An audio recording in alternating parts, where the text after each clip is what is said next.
So we're at the halfway point in the Brexit negotiations, and I think probably one of the kind of key observations at this point is how much still remains uncertain, how much still needs to be resolved.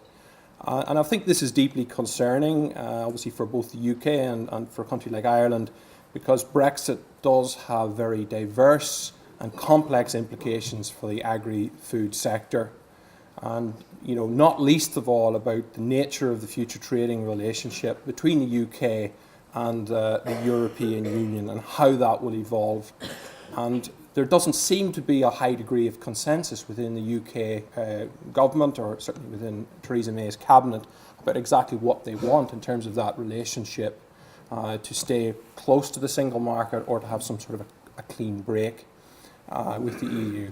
And obviously this is deeply troubling and uncertain for all of us who have interest in the agri-food sector and beyond.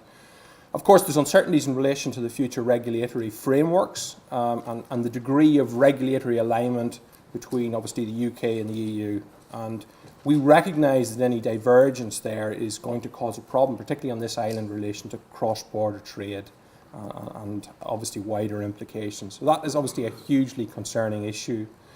From the UK perspective, in addition to some of the issues, the first points that I've made, there is uncertainty about what type of policy will exist to replace the common agricultural policy after the UK leaves the EU, and what type of supports will be available to farmers, and that is as yet not clarified for the industry.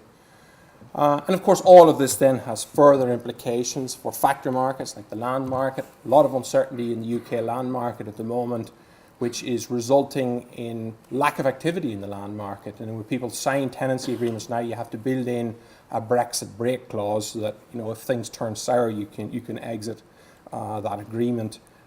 Labour supply, in terms of what's going to happen in terms of migrant labour restrictions, again, we're not really sure. Will there be special exemptions for the agri-food sector? Not clear either, and that has huge implications, particularly for the fresh produce sector.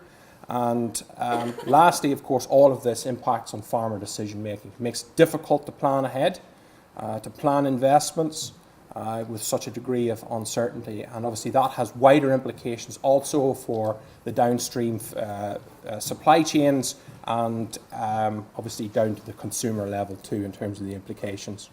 So a high degree of uncertainty recognised.